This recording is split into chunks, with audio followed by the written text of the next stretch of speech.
Hello class, this is Dr. Long. I'm filming this video just to, if nothing else, show you that I'm still alive.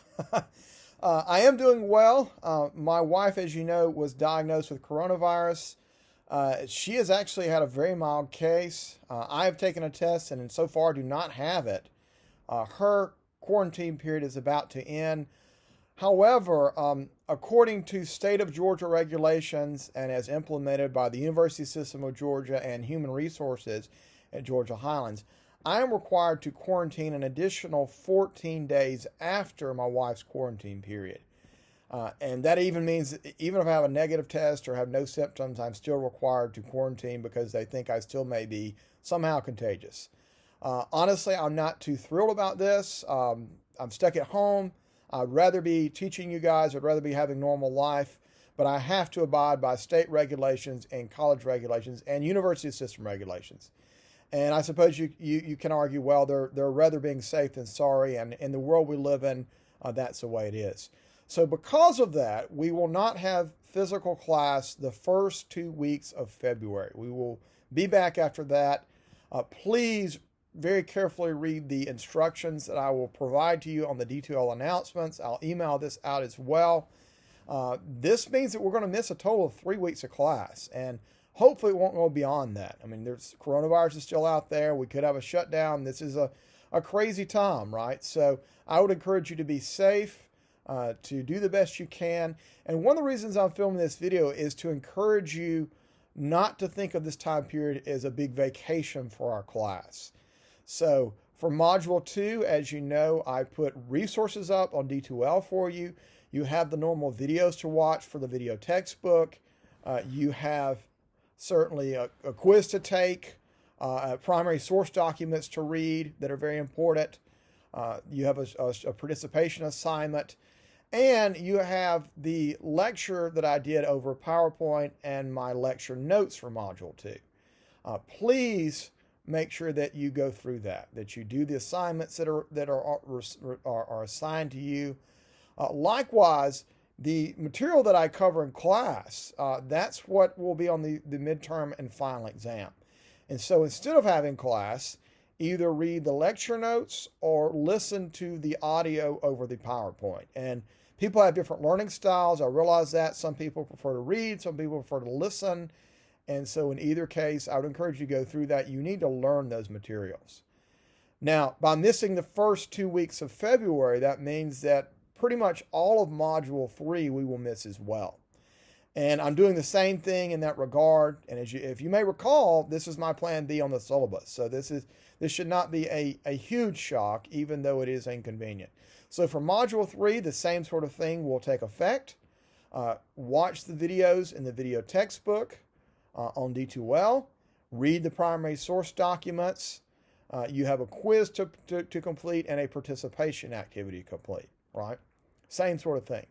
In addition, I have recorded the complete audio lecture over video, over the PowerPoint rather, for Module 3. So the complete audio lecture over the PowerPoint for Module 3. Now, that is material I normally cover in class in about 4 class sessions. And so I will warn you in advance, it's about a 3-hour audio over the PowerPoint. So it is lengthy. Although, of course, you can pause, you can stop, you can go back. And I will also put my lecture notes for Module 3 up. So just like with Module 2, you still need to know the material even if we're not having class. So again, do not think of this as a vacation time. Use your time wisely. Now, this will give you more flexibility in your life, certainly. But don't think of this as a time where, oh, I'm just off for history and I don't have anything to do. No, I still expect you to learn the material. I still expect you to complete assignments. Please, please don't fall behind as a result of this. Now, when we do come back, and I'll put the exact date and everything up on the announcements, and I would encourage you, please come back when I come back. The first day back, I will probably not lecture. You guys by that time will have plenty of me lecturing and plenty of the videos and all that. And I normally, of course, break my class lectures up just, with some questions for you guys. And if we didn't have coronavirus, we'd do more in-class activities even. But nonetheless, our first day back, what I will likely do is some Q&A from you guys, give you guys a chance to actually ask me some questions of things you've learned in the meantime. I'll also spend some time going over some of the primary source documents. I hadn't had really a lot of time to do that before this shutdown occurred, and that's an unfortunate thing. One key thing about learning about history is how to analyze a primary source document. You know, how to kind of pull them apart and make sense of them a bit. And you have assignments related to that, both your quizzes and participation are all linked up in that manner, but I haven't really talked about a lot of it and broken it down for you. And I do intend to do that the first day back. So that's the kind of things that we'll do when I come back.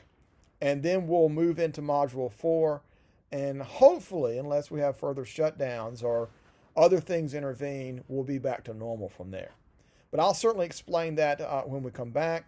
Again, please pay very close attention to the detailed announcement that I send out. Please make use of your time and all the materials that I'm putting out for you. Now, if you have questions, if any of this is confusing, please shoot me an email and let me know. Again, so far so good. I'm healthy. I will say, though, part of the reason I'm trying to put all this information out to you as early as possible is in the case that I do fall ill, that way that you have plenty to work on in the meantime, right? So we're not wasting time in that regard. But if you do have questions, shoot me an email. I'm at home and I have access to internet and computer and all that, so I will answer it as quickly as I can.